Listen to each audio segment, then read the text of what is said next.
নমস্কাৰ মৰমৰ ছাত্ৰ-ছাত্ৰীসকল 2023 বৰ্ষৰ মেট্ৰিক আৰু হায়াৰ ছেকেণ্ডাৰী পৰীক্ষাত অৱতীৰ্ণ হ'ব লগা ছাত্ৰ-ছাত্ৰীসকলক মোৰ তৰফৰ পৰা জ্ঞান হাইভ ইউটিউব চেনেলৰ তৰফৰ পৰা তোমালোকক আন্তৰিক শুভেচ্ছা জ্ঞাপন কৰিছোঁ।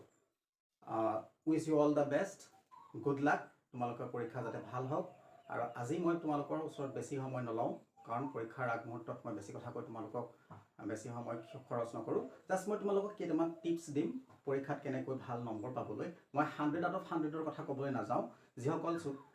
চোকা ছাত্ৰ ছাত্ৰী আছে তেওঁলোকেতো নিশ্চয় পাবই। যিসকল মধ্যমীয়া আছে তেওঁলোকে ভাল নম্বৰ পাবলৈ কমচে কম 80+ নম্বৰ বা তাক মানে 75, 80 এনেকুৱা নম্বৰ পাবলৈ তেওঁলোকে কেনেকুৱা ধৰণে পৰীক্ষাত অৱতীৰ্ণ হ'ব লাগিব তাৰ কিছু কথা মই তোমালোকক ক'ম। তো প্ৰথমতে কি কৰিব লাগে, তো জেনেৰেলি মানুহে কয় যে পৰীক্ষাৰ হলত বহাৰ লগে লগে কি কৰিব লাগে যে আমি পেপাৰখন দিয়াৰ লগে লগে পেপাৰখন পঢ়িব লাগে বুলি কয়। তো এইটোৱে 1 নম্বৰ আমাৰ যিটো ভুল হয়, ডাঙৰ ভুল পইণ্ট হৈছে সেইটো। আমি কেতিয়াও পেপাৰখন পঢ়িব নালাগে। কাৰণ কি হয়, যেতিয়া আমি পেপাৰখন পঢ়ি দিওঁ, পেপাৰখন এনেকুৱাকৈ এক্সামিনাৰে ছেট কৰে যে সেই পেপাৰখন একেবাৰে চোকা ল'ৰাজনেও পাৰিব, চোকা ল'ৰাজনৰ কাৰণেও অকণমান টান হ'ব লাগিব, মধ্যমীয়া বা যিজন অকণমান নিম্ন স্তৰৰ তেওঁৰ কাৰণেও সহজ হ'ব লাগিব পৰীক্ষা পাছ কৰিবলৈ। সেই পেপাৰখনত পাছ কৰিবৰ কাৰণে তেনেকুৱা এটা অপশ্যন ৰখা হয়। কথাটো কি হয়, তাত তোমালোকে যেতিয়া পেপাৰখন পাবা, পেপাৰখনত কি থাকিব, তোমালোকে পৰা প্ৰশ্নও থাকে, নোৱাৰা প্ৰশ্নও থাকে, আৰু কিছুমান অলপ পৰা বা অলপ নোৱাৰা প্ৰশ্ন থাকে। কি হয়, তোমালোকে যেতিয়া পেপাৰখন পঢ়ি দিবা, পাই যোৱাৰ লগে লগে যদি পঢ়ি যোৱা গোটেই পেপাৰখন, কি হ'ব, যদি তোমালোকৰ তাত ধৰি লোৱা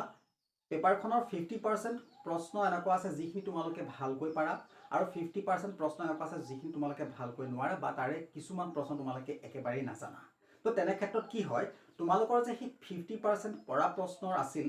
তাৰ যিখিনি তোমালোকৰ উত্তৰ মনত আছিলে সেইখিনি তোমালোকে লাহে লাহে পাহৰিবলৈ আৰম্ভ কৰিবা। কাৰণ এই বাকী যি নোৱাৰা প্ৰশ্নখিনি তোমালোকে পাই গ'লা, সেই প্ৰশ্নখিনি তোমালোকক আমনি কৰি থাকিব। সেই চিন্তাটো তোমালোকক খাই মাৰিব যে মইচোন 50% বা 50%ই মই পেপাৰখনৰ একো প্ৰশ্ন কৰিব নোৱাৰোঁ বা নাজানো, নপঢ়া প্ৰশ্ন আহিছে। তেনে ক্ষেত্ৰত কি হয়, তোমালোকৰ সেই পঢ়াখিনিও নোৱাৰা হৈ যাবা। আৰু কি হয়, মেট্ৰিক পৰীক্ষাত বা যিকোনো পৰীক্ষাত 3 ঘণ্টা নিৰ্দিষ্ট ফিক্স টাইম থাকে, যিমানে নাথাকক 3 ঘণ্টা হওক বা 2.5 ঘণ্টা হওক, সেই ফিক্স টাইমটোৰ ভিতৰত তোমালোকে সেই পাহৰি যোৱা বস্তুখিনি ঘূৰাই আনিবলৈ, মনলৈ ঘূৰাই আনিবলৈ কেতিয়াবা সম্ভৱ নহ'ব পাৰে। তোমালোকে কি কৰিবা, পৰীক্ষা হলত এণ্টাৰ কৰাৰ লগে লগে তোমালোকে যেতিয়া নিজৰ নিজৰ ঠাইত বহিবা, নিজৰ ছিটত বহাৰ লগে লগে তোমালোকে পেপাৰখন পোৱাৰ লগে লগে এটা কাম কৰিবা, একদম নৰ্মেল হ'বলৈ, একদম শান্ত হ'বলৈ চেষ্টা কৰিবা। কাৰণ তোমালোকৰ যিটো ফাৰ্ষ্ট এক্সপিৰিয়েঞ্চ হ'ব, বা যিসকলে মেট্ৰিক পৰীক্ষা দি গৈছা তেওঁলোকে জানে এবাৰ তেওঁলোকে হায়াৰ ছেকেণ্ডেৰী দিব, আৰু যিসকলে মেট্ৰিক নাই দিয়া মই তেওঁলোকক কৈছোঁ, বা হায়াৰ ছেকেণ্ডেৰী দিয়া সকলো কৈছোঁ, যিমানে দিলেও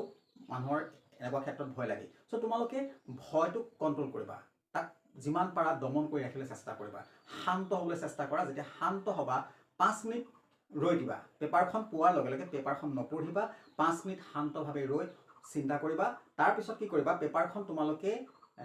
প্ৰথম পৃষ্ঠাটো চাবা কি আহিছে। কি কৰিবা যে প্ৰথম পৃষ্ঠাটোত যিটো প্ৰশ্ন আহিছে, ছাপ'জ ধৰিলা ফাৰ্ষ্ট কুৱেশ্যনটোৱে তুমি নোৱাৰা, তুমি নাৰ্ভাছ নহ'বা, কেতিয়াও নাৰ্ভাছ ফিল নকৰিবা। তোমালোকে নাৰ্ভাছ ফিল কৰিলে ডাঙৰ কথা হ'ব। তো নাৰ্ভাছ নহ'বা। ফাৰ্ষ্ট কুৱেশ্যনটো তোমালোকে নাই পৰা, অকণো টেনশ্যন নল'বা, বিন্দাছ তোমালোকে যিটো 2 নম্বৰ প্ৰশ্ন আছে সেইটোলৈ যোৱা। যদি সেইটো নাই পৰা, ধৰি লৈছোঁ মই, তোমালোকে যে নোৱাৰিবা মই সেইটো ক'বলৈ নাই যোৱা, জাষ্ট এটা মই এক্সাম্পল দিছোঁ। যদি তোমালোকে 2 নম্বৰটো নাই পৰা, তেতিয়াও অকণো চিন্তা নকৰিবা, 3 নম্বৰটোলৈ যোৱা, 3 নম্বৰটো কৰা। কাৰণ তোমালোকৰ এনেকুৱা কোনো ফিক্সড নিয়ম নাই যে তোমালোকে চিৰিয়েল ৱাইজ কৰি যাব লাগে, 1 নম্বৰৰ পৰাই কৰিব লাগিব বুলি কোনো কথা নাই। মাত্ৰ তোমালোকৰ নাম্বাৰিংটো শুদ্ধ হ'লে হৈ গ'ল। তোমালোকে যিটো প্ৰশ্নৰ উত্তৰ কৰিছা সেই প্ৰশ্নটোৰ নম্বৰটো শুদ্ধকৈ তোমালোকে লিখিবা, ঠিক আছে। এনেকৈ তোমালোকে কি কৰিবা, এটা এটাকৈ কৰি যাবলৈ আৰম্ভ কৰা। তাৰপাছত আৰু এটা কথা হ'ল কি, তোমালোকৰ এটা কথা আছে ইংৰাজীত যে first impression is the last impression. তো প্ৰথমতে কি কৰিবা, প্ৰথমতে তোমালোকে যে লিখিবা, 2 নম্বৰে লিখা, 3 নম্বৰে লিখা, বা 1 নম্বৰ প্ৰশ্নৰ উত্তৰেই নিলিখা কিয়, যিটোৱে নিলিখা, হেণ্ড ৰাইটিংটো ভাল কৰিবলৈ চেষ্টা কৰিবা। কাৰণ first impression is the last impression. তোমালোকে যদি প্ৰথমতে যদি বেয়া আখৰে লিখিবলৈ আৰম্ভ কৰি দিয়া, এক্সামিনাৰে পেপাৰখন তোমালোকৰ এনচাৰ শ্বীটখন যে চেক কৰিব, চেক কৰাৰ লগে লগে তোমাৰ এটা বেয়া ইম্প্ৰেশ্যন তেওঁৰ ওচৰলৈ যাব যে এই ল'ৰাটো বা এই ছোৱালীজনীয়ে, তাতো উল্লেখ নাথাকে ল'ৰাই নে ছোৱালী, বাছ তেওঁ ভাবিব যে কিনো লিখিছে, আখৰ পাতি ইমান বেয়া। তো এটা মানে নেগেটিভ ইম্পেক্ট এটা পৰি যায়। আখৰ লিখিবলৈ হ'লে আখৰখিনি ভাল কৰি লিখিবলৈ চেষ্টা কৰিবা ঠিক আছে আৰু এটা কথা তোমালোকে কেতিয়াবা কি কৰা সাধাৰণতে হয়তো ময়ো কৰিছিলোঁ এটা সময়ত শেষৰ ফালৰ পৰা কিছুমানে কৰি আহে অৱশ্যে সেইটো বেয়া নহয় কিন্তু কথাটো হয় কি কুৱেশ্যন পেপাৰবিলাক এনেকুৱাকৈ ছেট কৰা হয় এনেকুৱাকৈ বনোৱা হয় যে লাষ্টৰ ফালে যিবিলাক ডাঙৰ অংকৰ নম্বৰ থাকে যেনেকৈ 5 মাৰ্কৰ বা 7 মাৰ্কৰ বা 4 মাৰ্কৰ এনেকুৱা নম্বৰৰ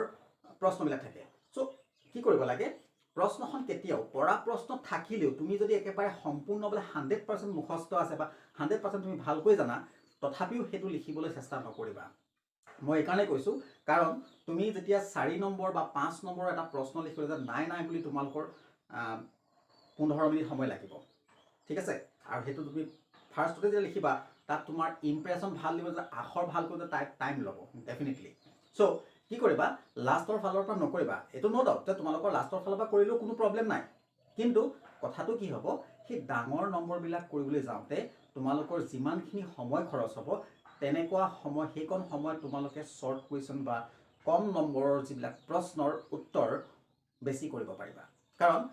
কথাটো হ'ল কি তুমি 5 মাৰ্কৰ এটা সম্পূৰ্ণ শুদ্ধ লিখিলেও তাত 5 মাৰ্ক হয়তো নাপাব পাৰা সেইটো ফৰ চিয়ৰ ধৰি লোৱা তোমালোকে 5 মাৰ্কৰ যদি মেথছ সায়েন্স এনেকুৱা কিবা হয় বেলেগ কথা লিটাৰেচাৰ যেনেকৈ ইংলিছ আছামিজ হিন্দী এইবিলাক ছাবজেক্টত তোমালোকে সম্পূৰ্ণ শুদ্ধ লিখিলেও তুমি যদি 100 আউট অফ মানে 100% শুদ্ধ উত্তৰ যদি লিখা তেতিয়াও তোমালোকে সেইটো যিটো নম্বৰ আছে 5 6 যি থাকক সম্পূৰ্ণ নম্বৰ নিদিয়ে চ' কি হৈ গ'ল তোমালোকৰ আল্টিমেটলি টাইম লছ হৈছে মইতো নাই কোৱা যে তোমালোকে লিখিব লাগিব সেইটো লিখিব লাগিব কিন্তু কথাটো হ'ল কি 1 নম্বৰ মাৰ্ক এটাই বহুত ডাঙৰ কাম কৰে কাৰণ 1 নম্বৰ মাৰ্কৰ কাৰণে কি হয় কোনোবাই ষ্টেণ্ড নকৰে 1 নম্বৰ মাৰ্কৰ কাৰণে কোনোবা হয়তো ফাৰ্ষ্ট ডিভিজন নাপায় কোনোবাই লেটাৰ নাপায় কোনোবাই এনেকুৱা হৈছে যে 1 মাৰ্কৰ কাৰণে কি হয় কেতিয়াবা ফেইলো কৰিব লগা হয় চ' 1 মাৰ্কটো বহুত ডাঙৰ বস্তু গতিকে কি কৰিবা তোমালোকে প্ৰথমৰ পৰা লাষ্টৰ পৰা নহয় প্ৰথমৰ পৰা পঢ়াকেইটা কৰি যাবা নোৱাৰাকেইটা এৰি যাবা আৰু এনেকুৱা এটা প্লেনিং কৰি ল'বা যে মই যিখিনি প্ৰশ্ন পাৰোঁ সেইখিনি মই 1.5 ঘণ্টাত ক্লিয়াৰ কৰিব পাৰিব লাগিব তোমালোকে 1.5 ঘণ্টাত ক্লিয়াৰ কৰিবলৈ ট্ৰাই কৰিবা 1.5 ঘণ্টাত ক্লিয়াৰ হোৱাৰ পাছত তোমালোকৰ যিখিনি নোৱাৰা প্ৰশ্ন আছে সেইখিনিৰ লগত তোমালোকে এতিয়া যুঁজিবা সেইখিনি তোমালোকে ট্ৰাই কৰিবা যিখিনি তোমালোকে আধা পৰা বা স্কুলত হয়তো কোনোবাই পঢ়াইছিলে তোমাৰ কিবা অলপ চলপ মনত পৰিছে বা তুমি নিজেই পঢ়িছিলা যিটো অলপ মনলৈ আহিছে তো তেনেকৈ কৰিবলৈ চেষ্টা কৰিবা চ' তোমালোকে মই কি কৈছোঁ তোমালোকে নিশ্চয় বুজি পাইছা তো অধৈৰ্য নহবা তোমালোকে ভয় নকৰিবা একদম শান্তভাৱে এফালৰ পৰা কৰি যোৱা পেপাৰখন নপঢ়িবা আৰু প্ৰত্যেকটো মাৰ্ক তোমালোকে টাচ কৰিবলৈ চেষ্টা কৰিবা যাতে 1 মাৰ্ক এটাও এৰি থৈ নাহা তেনেকুৱা এটা অপশ্যন ৰাখিবা আৰু একেবাৰে নোৱাৰা প্ৰশ্ন তুমি যিটো একোৱে নাজানা কিবা এটা তাৰ ওচৰে পাজৰে হ'লেও লিখিবলৈ চেষ্টা কৰে মই এই ভিডিঅ'টো চোকা ছাত্ৰ ছাত্ৰীসকলৰ কাৰণে মই নাই কৰা মই কেৱল যিসকল মধ্যমীয়া ছাত্ৰ ছাত্ৰী মোৰ দৰে ছাত্ৰ ছাত্ৰী তেওঁলোকৰ কাৰণেহে মই বনাইছোঁ যে ভাল নম্বৰ পাবলৈ হ'লে কি কৰিব লাগিব আমি একেবাৰে নোৱাৰা প্ৰশ্নটো হ'লেও তাত অকণমান টাচ কৰি তাৰ যিকণ জানা সেইকণকে লিখি থৈ আহিবলৈ চেষ্টা কৰিবা ঠিক আছে আৰু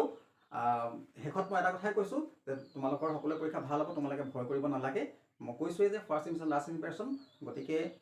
আখৰ পানীবিলাক ভাল কৰিবা নিৰ্দিষ্ট সময়ত পেপাৰখন শেষ কৰিবলৈ চেষ্টা কৰিবা আৰু কমচে কম 2.5 ঘণ্টাৰ ভিতৰত পেপাৰখন শেষ কৰিবলৈ চেষ্টা কৰা যাতে সেই আধা ঘণ্টা তোমালোকে ৰিভাইজ কৰিবলৈ টাইম পোৱা বা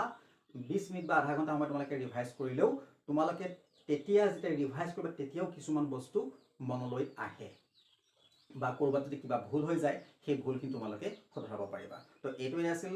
তোমালোকৰ বাবে মোৰ এটা বাৰ্তা তো ভিডিঅ'টো চাই কেনেকুৱা লাগিল তোমালোকে মোক জনাবা আৰু তোমালোকে কোনে কোনে ফ'ল' কৰিবা পৰীক্ষা দি অহাৰ পাছত মোক এই ভিডিঅ'টো আহি তোমালোকে মোক কমেণ্ট কৰিবা আৰু মই কোৱা মতে তোমালোকে কৰিব পাৰিছা নে নাই পৰা মোক জনাবা ধন্যবাদ